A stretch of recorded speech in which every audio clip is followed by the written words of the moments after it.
Great. I mean, right. The true freedom, ya, from sin, living for the glory of God, ya.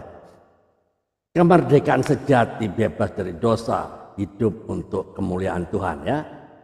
Banyak orang pikir, ya, kemerdekaan itu artinya bisa melakukan apa saja yang kita maui, ya. Tapi kenyataannya kebebasan tanpa arah justru bisa membuat kita terikat lebih dalam dari yang sebelumnya. Alright, great. Welcome back in this Andre Cyber channel, my quality time with Jesus. Amin. Alright, hari ini ya, memang ternyata ya banyak orang berpikir di luar sana, kemerdekaan itu artinya apa? Artinya bisa melakukan apa saja yang kita maui, ya enggak? Tapi kenyataannya kebebasan tanpa arah justru bisa mengakibatkan kita terikat lebih dalam dari yang sebelumnya, ya. Freedom is not the right to do what you want, but the power to do what is right, ya. Kemerdekaan itu bukan hak untuk melakukan sesuka hati kita, tapi kekuatan untuk melakukan yang benar. Nah, itu dia. Right, pernah lihat orang yang katanya bebas, ya katanya ya bebas, tapi hatinya tetap hancur. Loh, kenapa begitu? Atau orang yang kelihatannya merdeka, ya, tapi hidupnya masih dikuasai amarah, iri hati, dan rasa bersalah. Nah, hari ini ya kita akan bicara tentang kemerdekaan sejati yang hanya ada di dalam Kristus, ya. Kemerdekaan yang bukan cuma membebaskan, tapi juga mengubahkan. Nah, ini lebih penting, ya. Sebab Tuhan adalah roh, dan di mana ada roh Allah, di situ ada kemerdekaan, dan kita semua mencerminkan kemuliaan Tuhan dengan muka yang tidak berselubung, dan karena kemuliaan itu datangnya dari Tuhan yang adalah roh, ya. Maka kita diubah menjadi serupa dengan gambarnya dalam kemuliaannya yang semakin besar, ya. Firman-Nya di 2 Korintus 3 ayat 17 sampai 18, ya. Jadi intinya apa? Kemerdekaan sejati itu berasal dari Roh Kudus, ya. Banyak orang mengira kemerdekaan rohani itu berarti kita bebas dari aturan Tuhan. No, padahal kemerdekaan sejati adalah ketika kita bebas dari kuasa dosa, rasa bersalah, dari hukuman yang kekal, ya. Nah, Roh Kuduslah yang memampukan kita semua untuk bisa hidup sesuai dengan kehendak Tuhan. Nah, dengar baik, perhatikan ya. The true freedom is not found in breaking God's rules, but in living within His grace.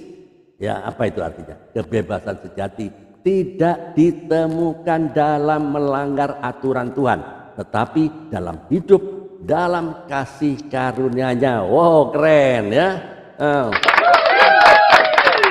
Ya, hidup yang mencerminkan kemuliaan Tuhan, ya. Paulus menggambarkan kita seperti apa? Cermin, ya, cermin yang memantulkan cahaya, ya.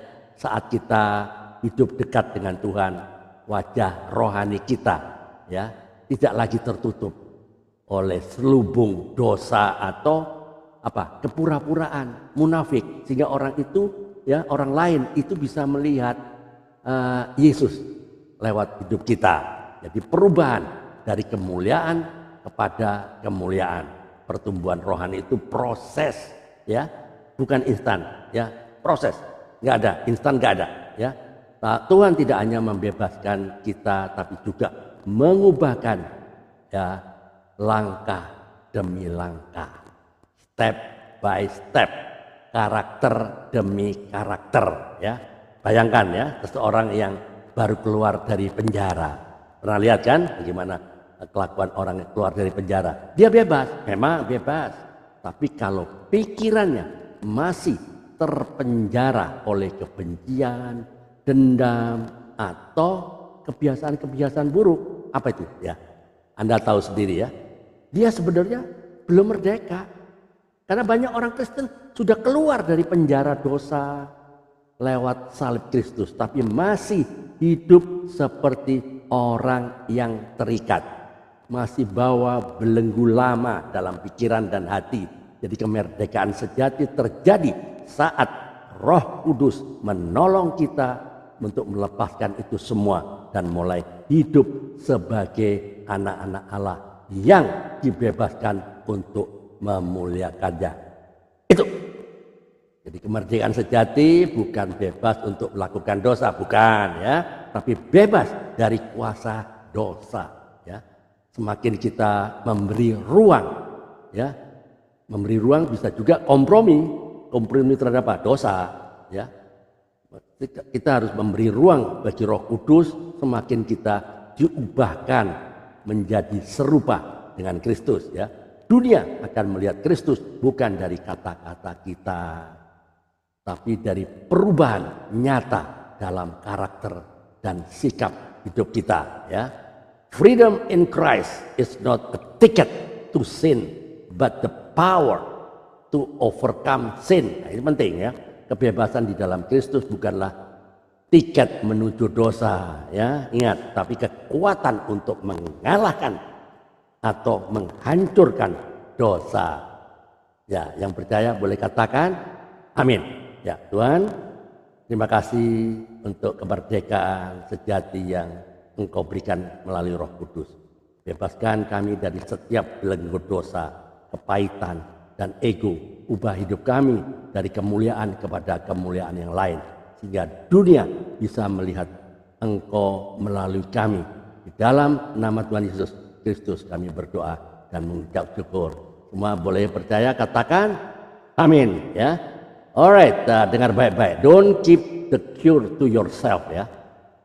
When the world is dying from the disease, jangan simpan obatnya untuk diri Anda sendiri saat dunia sekarat karena penyakitnya. Save the lost at any cost.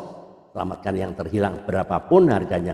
Keep your fire burning, keep your feet moving, keep your mouth speaking the truth. Jaga apimu tetap menyala. Jaga langkah Anda untuk tetap bergerak. Jaga mulut Anda untuk tetap mengatakan kebenaran walaupun itu pahit ya. Karena jika bukan kita, siapa lagi? Kalau bukan sekarang, kapan lagi? Tetap semangat, keep on fire. Tuhan Yesus memberkati. Amin.